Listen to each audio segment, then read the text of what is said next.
Assalamualaikum warahmatullahi wabarakatuh. Saya Edi Hartantio. Pada kesempatan ini kita akan membahas tentang gelombang bunyi. Jadi chapter atau minggu ke-12 dari materi di Fisika Dasar 1. Dari submateri bunyi ini atau gelombang bunyi ini, kita akan membahas tentang gelombang bunyi itu apa. Kemudian yang kedua adalah gelombang bunyi yang merambat. Kemudian yang ketiga adalah interferensi, yang keempat adalah intensitas, yang kelima sumber bunyi, kemudian yang keenam itu layangan atau beat, kemudian yang ketujuh adalah efek Doppler, yang kedelapan adalah gelombang kejut. Untuk yang pertama, gelombang bunyi itu termasuk gelombang longitudinal ya, jadi gelombang P atau gelombang pressure. Jadi dia bekerja dengan menggunakan kaidah gelombang P ya, di mana arah getarannya itu searah dengan arah lajunya ya. Dan yang kedua, gelombang ini termasuk gelombang mekanik dari 3 jenis gelombang sebelumnya. Kemudian gelombang ini menjalar dengan membutuhkan medium untuk merambat atau menjalar. Kemudian yang keempat, raju rambat gelombangnya ini bergantung pada sifat inersia medium dibagi dengan sifat sifat elastisitas medium yang dibagi dengan sifat inersia dari medium. Ya, sifat inersia itu adalah untuk menyimpan energi kinetik, kemudian sifat elastisitas itu untuk menyimpan energi potensial. Ya, jadi kalau kita bisa gambarkan seperti gambar sebelah kanan ini, di mana titik S ini adalah merupakan sumber dari bunyi, maka kita bisa menggambarkan dalam bentuk ray, ya, yang arahnya radial ya, dan kita juga bisa menggambarkan dalam bentuk wavefront ya, berupa lingkaran-lingkaran begitu. Ya, jadi kita bisa menggambarkan dengan dua cara ini ya. Dimana kalau kita gambarkan dengan ray itu kita bisa menggambarkan salah satu partikel di sini yang berwarna hijau. Hijau tadi bergetar ke arah, kalau misalkan yang ke arah dari kiri ke kanan ini dia bergetar ke arah dari kiri ke kanan ya, bergetar. Jadi dia bergetar sesuai dengan arah lajunya. Kemudian besarnya laju bunyi itu bisa dihitung dengan mengetahui terlebih dahulu merupakan pembagian dari akar ya, modulus bulk dibagi dengan massa jenis, di mana modulus bulk ini itu sama dengan minus perubahan pressure atau tekanan yang terjadi dibagi dengan normalisasi perubahan volumenya. Ya, ini modulus bulk ya, pernah kita pelajari sebelumnya di modulus ya. Nah, dari sini bagaimana yang terjadi ketika rho itu semakin tinggi atau materialnya semakin keras, itu ternyata bukan berarti bahwasanya laju bumi menjadi semakin rendah, karena untuk rho yang semakin tinggi itu B juga akan semakin tinggi, jauh lebih tinggi daripada peningkatan rho-nya. Sehingga laju bunyi akan tetap semakin tinggi, gitu ya. Nah, dari tabel sebelah kanan ini kita bisa melihat ada 3 kelompok. Yang pertama adalah gas, dari udara sampai hidrogen, kemudian liquid atau cairan, dari air sampai seawater atau air laut, kemudian solid ya, dari aluminium sampai steel granite. Nah, dari ketiga jenis materialnya tadi, gas, liquid, dan solid, tentu saja solid memiliki laju bunyi yang paling tinggi ya, karena rho-nya ini paling tinggi dan D-nya juga paling tinggi ya, dia paling tinggi, lebih tinggi dari teman-teman yang lainnya ya, sehingga solid memiliki laju bunyi yang paling tinggi. Kemudian bagaimana penjelasan formal bahwasanya laju bunyi sama dengan akar dari modulus bulk tadi dibagi dengan densitasnya. Kita bisa melihat kajian seperti dilihat di sebelah gambar ini ya. Jadi sebelah gambar ini kita asumsikan pada suatu kolom udara itu ada udara yang mengalami tekanan ya, tekanan, sehingga pada kondisi normal itu tekanannya adalah P, volumenya adalah, lajunya adalah V. Kemudian pada kondisi tertentu, pada sisi tertentu karena ada kompresi itu tadi, tambahan kompresi, maka pada sini kita punya suatu pulse yang tekanannya adalah P plus delta P. Ya, P plus delta P. Nah, sehingga ketika ada kecepatan atau ketika ada pulsa yang bergerak dari kiri ke kanan, ya, dari kiri ke kanan, maka di dalam pulsa tadi otomatis tekanannya akan plus delta V dan volumenya juga akan plus delta V. Nah, dari sini kita bisa mendapatkan gaya yang terjadi itu adalah tekanan pada luas penampang A di sini ini dikurangi tekanan pada saat pulse itu tadi yang sama dengan ada gaya net, ya. Gaya net yang terjadi itu adalah negatif, ya. Artinya minus delta P itu arahnya adalah ke kiri, ya. Arahnya ke kiri. Nah, kemudian yang kedua kita hitung delta M itu sama dengan rho kali delta V, ya, sama dengan rho kali A kali delta X, karena di sini lebarnya adalah delta X, atau rho kali A kali V kali delta T. Ya, kemudian kecepatannya itu adalah turunan pertama dari S atau dV per dt, ya. Turunan pertama dari V terhadap T. Oleh karena itu kita gabungkan menjadi 1F sama dengan delta M dikalikan A, kita akan mendapatkan minus delta P dikalikan A sama dengan rho A V delta T. Ya, atau kita bisa mendapatkan akhirnya bahwasanya rho V itu sama dengan B, ya, atau B, ada kuadratnya di sini tadi, ya, B rho V kuadrat ini, ya, sehingga V itu sama dengan akar dari B per rho. Oke, kemudian yang kedua adalah gelombang bunyi yang merambat. Jadi kita tadi sudah melihat satu pulse yang terjadi di dalam kolom udara, kemudian kita lanjutkan ke gelombang bunyi yang merambat.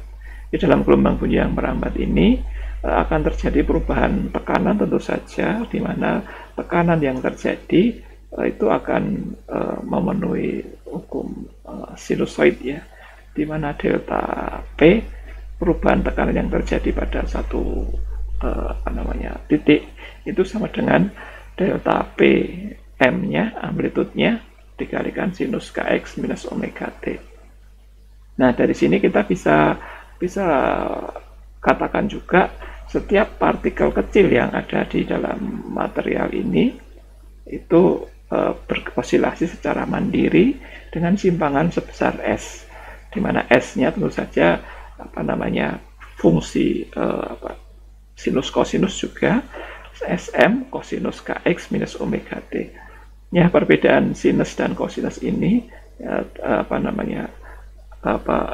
tergantung dari fasenya saja, ya. Jadi kalau kosinus ini simpangan dimulai dari titik tertinggi kemudian dia berosilasi begitu. Ya. Kemudian karena osilasi dari S ini berkebalikan dengan tekanan yang terjadi atau perubahan tekanan yang terjadi, maka S ini kita pakai kosinus, kemudian yang tekanan menggunakan sinus. Oke. Nah, ini adalah contoh simulasinya dari Don dan Russell, ya, 2015. Ini sering dipakai di untuk menjelaskan penjalanan gelombang P, ya. Kita melihat partikel yang berwarna merah ini dia hanya berosilasi dari kiri ke kanan saja, tapi gabungan pressure dari osilasi ini tadi itu semacam bergerak ke arah kanan. Jadi pressure-nya semacam bergerak ke arah kanan. Jadi ini sebenarnya hanya kombinasi dari beberapa partikel yang bergerak atau berosilasi dari kiri ke kanan. Jadi dengan demikian kita dapat menyatakan bahwasanya gelombang P ini dia bisa mentransfer energi dari kiri ke kanan, ya, mentransfer energi dari kiri ke kanan. Dalam hal ini adalah bunyi atau suara. Kemudian kalau kita lihat dari persamaannya tadi, kita punya dua persamaan, yaitu simpangan untuk yang berwarna merah ini, ya. Kita bisa katakan simpangan satu titiknya sama dengan Sx, T sama dengan Sm cosinus Kx minus omega T. Kemudian perubahan tekanannya dengan menggunakan sinus. Kemudian fungsi kosinus dan fungsi sinus ini merupakan fungsi osilasi. Kemudian Sm dan delta Pm ini merupakan amplitudenya. Kemudian S ini merupakan simpangan ya sebagai fungsi X dan T. Nah, kalau kita lihat gambarnya kira-kira jadi semacam ini adalah displacement daripada satu titik tadi. Ketika simpanan maksimum, maka di titik di tengah itu tadi terjadi pressure yang nol, ya pressure-nya nol. Dari kemudian apa namanya displacement tadi akan bergerak menuju ke yang apa titik negatifnya. Nah, negatifnya maka apa namanya ketika dia berada di titik paling negatif, kita mendapatkan pressure variasinya juga nol. Ya, jadi pressure variasinya itu positif, kemudian nol, dan negatif, kemudian nol, begitu dan seterusnya. Oke, ya sesuai dengan apa namanya sesuai dengan displacement yang ada. Nah, kemudian dari kedua hal ini kita bisa dapatkan bahwasanya perubahan pressure maksimum itu sama dengan V rho omega dikalikan Sm. Nah, jadi kalian bisa melihat perumusan dari hubungan antara perubahan pressure dan simpangan ya, di buku Halliday halaman 484. Kemudian yang ketiga adalah interferensi bumi. Interferensi bunyi itu merupakan kombinasi dari dua buah bunyi yang identik yang melewati satu titik yang sama. Interferensi bumi ini bergantung pada beda fase si antara kedua titik itu. Jika kedua gelombang bunyi sefase dan merambat pada arah yang hampir sama, beda fase diberikan oleh persamaan si sama dengan delta L per lambda dikalikan 2pi. Dengan delta L adalah beda lintasan atau beda jarak yang ditempuh untuk menuju titik yang sama itu. Kita bisa lihat gambar semacam ini. Jadi di sini ada sumber S1, ada sumber S2 yang menuju atau didengarkan oleh P. Nah, S1 tentu saja akan bergetar, menjalar melewati L1, kemudian yang S2 akan menjalar melewati L2. Nah, interferensi di titik P ini bergantung dari selisih jarak lintasan S menuju P. Ya. Jadi jika bedanya itu sebesar lambda dan bulat, misalkan lambda 2 lambda begitu, ya, maka bentuknya adalah seperti ini atau in fase namanya ya, bentuknya seperti ini. Tapi jika bedanya sebesar lambda tidak bulat, misalkan 2,5 lambda, maka bentuknya adalah out of phase. Ya, bentuknya adalah out of phase. Jadi kalau itu besarnya lambda, kemudian 2 lambda, 3 lambda begitu, itu apa namanya sefase. Ya. Bentuk gelombangnya itu satu fase, puncak sama dengan puncak. Tetapi ketika jarak L1 dan L2 itu tidak satu fase, apa namanya lambdanya itu tidak bulat ya, mungkin setengah lambda atau 1,5 lambda begitu, itu akan terjadi gambar yang out of phase macam ini. Nah, kalau nilainya sembarang, tentu saja kita akan mendapatkan berbagai macam bentuk interferensi ya, sesuai dengan apa namanya besarnya L yang didapatkan. Nah, di sini kita bisa mendapatkan kajian tentang interferensi suara atau interferensi bunyi yang saling menguatkan. Itu terjadi jika C sama dengan kelipatan genap dari 2pi atau apa namanya genap dari lambda tadi ya. Jadi ini C sama dengan M dikalikan 2pi. Ini berlaku untuk M1, 2, 3 dan seterusnya. Yang ekivalen dengan delta L per lambda sama dengan 0, 1, 2, 3. Ya, jadi kalau selisih L ini tadi itu sama dengan lambda atau 2 lambda atau 3 lambda, maka otomatis itu interferensinya saling menguatkan. Nah, lain halnya jika nilainya tadi itu berbeda atau tidak apa namanya, bulat begitu ya. Itu disebut sebagai interferensi yang saling melemahkan ya. Jadi nilai C itu sama dengan 2M+1 dikalikan pi ya, atau panjang gelombangnya itu bergeser setengah panjang gelombang ya, bergeser setengah panjang gelombang. Tentu saja ini akan saling melemahkan. Jadi seperti ini tadi, seperti yang out of phase ini, kalau dijumlah energinya itu akan saling melemahkan atau saling hilang, amplitudenya akan saling hilang. Oke, jadi itu ekuivalen dengan delta L per lambdanya sama dengan setengah, 3/2, 5/2 dan seterusnya. Kemudian nomor 4 adalah intensitas bunyi. Intensitas bunyi I yang diberikan pada suatu permukaan adalah laju energi rata per satu satuan luas. Jadi I sama dengan P per A. Dengan P adalah laju transfer energi atau daya dari gelombang, dan A adalah luas permukaan yang menerima bunyi. Ya. Intensitas dihubungkan dengan amplitude gelombang bunyi dengan persamaan I sama dengan setengah ρ V omega kuadrat SM kuadrat. Ya, silahkan bagi yang ingin melihat apa namanya penjabarannya bisa dilihat di dalam Halliday dengan pendekatan laju energi kinetik. Nah, dari sini kita bisa melihat bahwasanya intensitas itu berhubungan langsung dengan ρ atau densitas, kecepatan omega atau kecepatan sudut kuadrat, dan simpangan maksimumnya. Oke, jadi kalau nilai-nilai ini tadi itu semakin besar, tentu saja kita akan dapatkan intensitas yang semakin besar. Ya, jadi intensitas itu adalah energi yang diterima dari suatu bunyi pada satu titik, dalam hal ini ya, intensitas bunyi.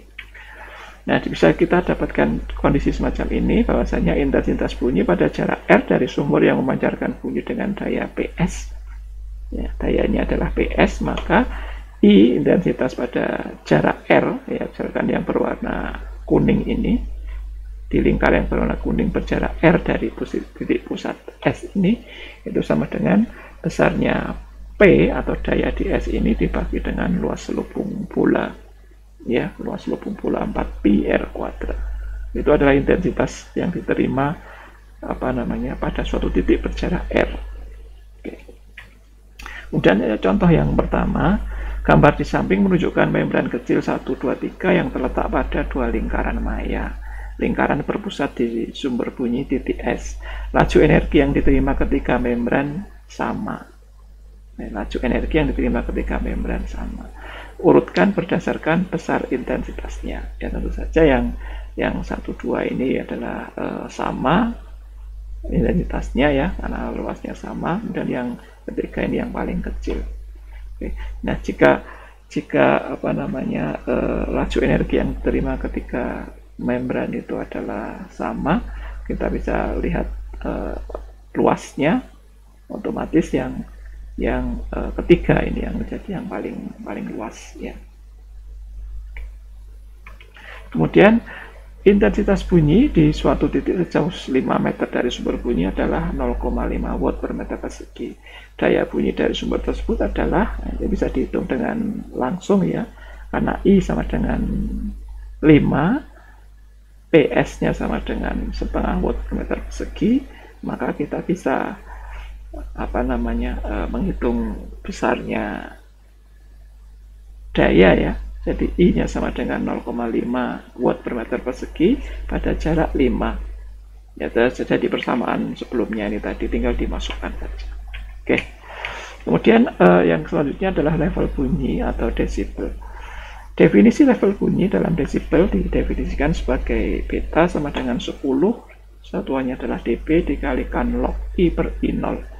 Dengan I0 adalah 10 pangkat minus 12 watt per meter persegi. Yang ini disebut sebagai acuan taraf intensitas atau intensitas terkecil yang masih bisa didengar oleh manusia ya, 10 pangkat minus 12. Sehingga kita bisa mendapatkan besarnya level bunyi itu sama dengan apa namanya normal log ya dari intensitas yang diterima. Nah, ini adalah beberapa tabel dari level bunyi yang tentu saja batas pendengaran adalah 0 ya, batas pendengaran adalah 0 karena di sini tadi apa namanya, I per I0 itu sama dengan 1, log 1 sama dengan 0, 10 dikalikan 0 sama dengan 0. Nah, jadi hearing threshold-nya itu sama dengan IO ya, IO atau acuan taraf intensitas. Kemudian itu gerakan-gerakan gesekan dari daun itu adalah 10, orang ngomong itu 60, konsep musik rock itu 110, sampai di mesin jet itu 130. Ya, jadi mungkin bisa dilihat lagi apa namanya, batas pendengaran telinga sakit itu juga ada nilainya ya. Jadi apa namanya, sound ini itu diangkakan energinya dalam bentuk level bunyi. Nah, intensitasnya dinyatakan dalam bentuk level bunyi ya. Satuannya adalah desibel. Kemudian yang kelima adalah sumber bunyi atau musik. Jadi beberapa apa namanya, fungsi getaran tadi itu ternyata bisa memberikan resonan yang memberikan nada-nada tertentu bergantung dari frekuensinya. Nah, frekuensinya itu juga bergantung dari panjang atau luas material yang digunakan. Ya, oke. Ya, apa namanya, luas maupun panjang dari material yang digetarkan tadi itu ternyata bisa diatur sedemikian sehingga bisa membentuk nada-nada yang enak didengar, yang itu bisa dikenal sebagai musik ya. Jadi beberapa contoh alat musik yang bergetar dengan cara menggetarkan adalah gitar di sini ya, itu dengan senarnya digetarkan. Kemudian piano itu juga dengan batang logam yang digetarkan. Kemudian ini biola, ini juga senar yang digetarkan. Kemudian ini drum itu adalah membran yang digetarkan. Kemudian ketipung ini juga iya, jadi otomatis ketipung yang untuk apa namanya, tak tak tak tak tak gitu ya, itu yang ukurannya kecil. Kemudian yang dudut dudut yang besar itu yang bass gitu, itu ukurannya semakin lebar. Kemudian ini ada beberapa apa namanya, alat tiup yang juga dia akan menimbulkan bunyi akibat dari getaran udara pada suatu membran kecil yang ada di dalam apa namanya, di dalam sistem ini ya. Jadi ada lubang kecil yang diatur sedemikian rupa sehingga mirip seperti peluit ya, dengan frekuensi yang bisa diatur. Ya, ini beberapa sumber bunyi yang nantinya karena bisa diatur frekuensinya itu bisa menjadi alat musik ya.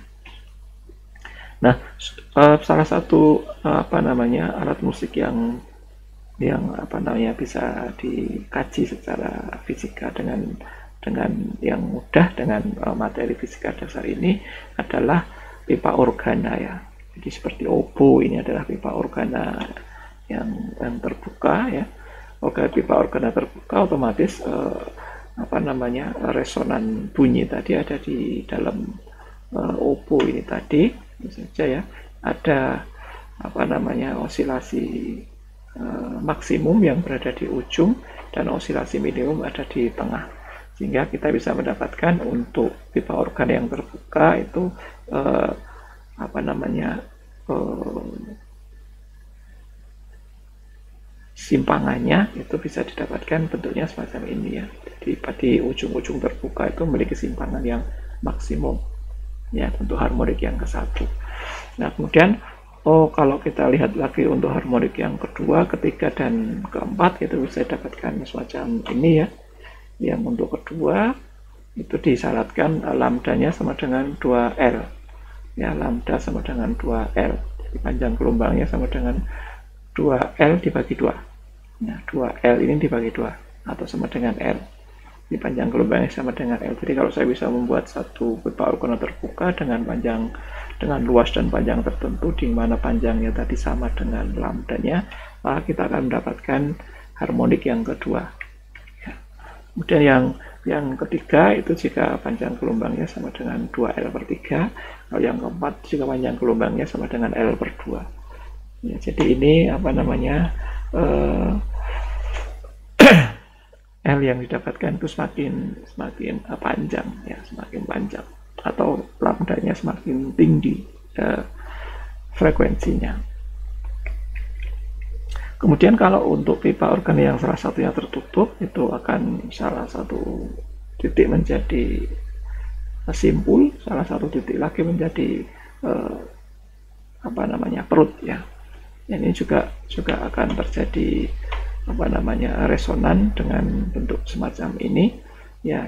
Untuk yang harmonik pertama itu lambda sama dengan 4L, dan yang lambda yang kedua sama dengan 4L per 3 dan seterusnya. Oke, sampai ke bawah. Jadi untuk ujung terbuka itu harmoniknya terjadi pada kondisi yang gasal ya. Jadi kalau saya punya lambda sama dengan 4L per N, itu N-nya pada gasal 1, 3, 5. Kalau yang sebelumnya tadi N-nya di untuk rumus semacam ini, itu untuk N adalah 1, 2, 3 dan seterusnya. Oke ya. Lambdanya didapatkan semacam ini. Nah, ini adalah contoh saksofon dan kaitannya dengan frekuensi yang digunakan. Jadi biasanya ada hubungan antara panjang instrumen dan jangkau frekuensinya. Jadi kalau semakin besar, itu otomatis bisa mendapatkan panjang gelombang yang besar, maka dia akan mendapatkan frekuensi yang rendah. Ya, frekuensi yang rendah, dan kita akan mendapatkan nada bass di sini ya. Tetapi untuk yang alatnya itu kecil, kita akan mendapatkan panjang gelombang yang kecil juga, yang berkaitan dengan frekuensi tinggi yang menimbulkan yang masuk dalam kelompok yang high frekuensi ya, atau treble. Oke. Jadi di sini ada dua contoh gelombang seruling sama oboe yang dimainkan pada not yang sama ya, pada frekuensi harmonik yang pertama. Otomatis kalau kita lihat dari bentuk gelombangnya, dia memiliki bentuk gelombang yang periodenya itu sama secara umum ya, periode dominannya itu sama. Itu diartikan bahwasanya kedua instrumen tadi berada pada frekuensi harmoni yang sama. Kemudian di contoh ketiga itu adalah contoh pemahaman. Ada pipa A dengan panjang L dan pipa B dengan panjang 2L. Keduanya mempunyai dua ujung terbuka. Harmonik pipa B manakah yang memiliki frekuensi sama dengan fundamental pipa A? Ya, otomatis harus yang ketiga ya, dia harus yang ketiga. Oke. Kemudian yang keenam adalah layangan atau beat ya. Layangan terjadi bila dua gelombang bunyi yang frekuensinya sedikit berbeda diamati secara bersama-sama. Ya, jadi kalau saya punya gelombang yang seperti ini, kemudian punya gelombang yang kedua dengan frekuensi yang agak berbeda sedikit, maka ketika dikombine, itu kita akan mendapatkan gelombang yang bentuknya menjadi semacam ini. Jadi seperti ada gelombang data, ada gelombang carrier-nya ya. Ya, ini disebut sebagai beats atau layangan. Ya, di mana frekuensi layangan atau frekuensi yang terjadi pada SIM, pada envelope-nya ini, itu sama dengan R1 dikurangi R2. Ya, jadi besarnya frekuensi dari kedua signal tadi, kedua bunyi tadi yang dikurangkan. Oke. Kemudian yang ketujuh adalah efek Doppler. Efek Doppler adalah perubahannya frekuensi yang diamati karena gerak relatif sumber bunyi atau pengamat terhadap medium penjelaran gelombang bunyi, misalkan udara. Hubungan antara frekuensi yang diamati dengan frekuensi dari sumber bunyi dinyatakan dengan persamaan seperti ini. Jadi persamaan ini adalah persamaan umum yang digunakan untuk mengkaji efek Doppler. F aksen sama dengan F dikalikan V plus VD dibagi V plus VS, di mana V itu adalah laju bumi di dalam medium ya, bergantung di udara apa di air ya. Kalau di udara biasanya 340 atau sudah ditunjukkan biasanya nilainya. Nah, nilai plus minus di sini ini itu mengandung arti bahwasanya nilai V penggunaan plus dan minus ini bergantung dari posisi dari detektor atau yang punya telinga sama S atau sumber bunyi. Kalian pernah melihat balapan Formula 1 ya. Balapan Formula 1 itu kalau kita berada di pinggir lintasan begitu, itu ketika mobil Formula 1 itu datang mendekati kita, itu suaranya tinggi sekali.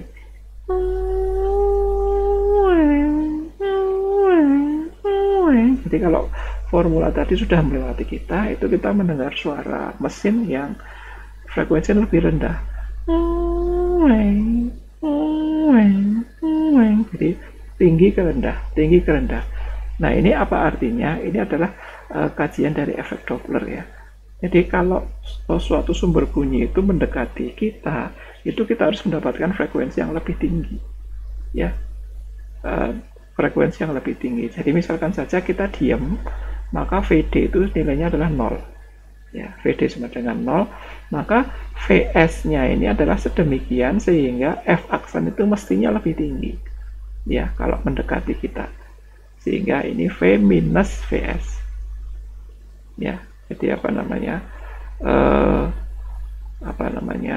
nilai F-nya harus lebih tinggi. Tetapi kalau kita melihat pada saat mobil balap tadi, formula tadi meninggalkan kita, jadi laju detektornya itu meninggalkan kita menggunakan plus dan minus ini sedemikian sehingga frekuensinya jadi lebih rendah. Ya, kira-kira semacam itu saja. Tidak rumus ini berlaku umum, jadi bisa digunakan baik untuk detektor yang diam maupun detektor yang bergerak, maupun sumber yang diam maupun sumber yang bergerak, as simple as that. Jadi bisa kita kesimpulkan semacam ini untuk efek Doppler, aturan plus atau minus dari persamaan yang di atas tadi. Jika detektor dan sumber saling mendekat, tanda kecepatan harus meningkatkan frekuensi bumi. Jika detektor dan sumber saling menjauh, tanda kecepatan harus mengurangi frekuensi bumi. Ya, atau secara singkat, jika mendekat itu frekuensinya naik, atau jika menjauh frekuensinya turun. Ini sudah bisa berlaku untuk beberapa kasus ya. Beberapa kasus, VD-nya diam, VD-nya bergerak, VS-nya diam, VS-nya bergerak. Ya, jadi kira-kira semacam itu. Ya, ini ada contoh soal sebuah sumber bunyi dengan frekuensi 1000 Hz. Jika sumber dan pendengar mendekat dengan laju sama dan laju bunyi 340 meter per sekon, maka frekuensi yang diterima pendengar adalah, nah, ini adalah contoh aplikasi yang tadi ya. Jadi pendengar sama sumber bunyi itu sama-sama mendekat dengan kecepatan yang sama. Nah, sehingga kalau dilihat dari persamaan yang di atas itu tadi, itu frekuensinya mestinya jadi lebih tinggi karena mendekat, sehingga yang VD ini menjadi plus, yang VS ini menjadi min. Ya, prinsipnya agar nilai frekuensi yang didapatkan semakin tinggi. Oke. Kemudian yang kedelapan adalah gelombang kejut.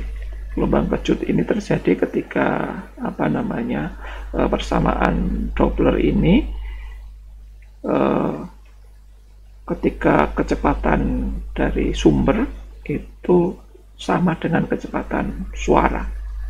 Ya, kecepatan dari sumber ini sama dengan kecepatan suara. Jadi apa yang terjadi itu kita akan mendapatkan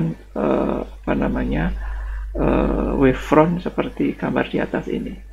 Dengan S ini bergerak sejauh atau secepat laju bunyi. Jadi secepat laju bunyi. Atau kita mendengar istilah Mach ya, Mach 1.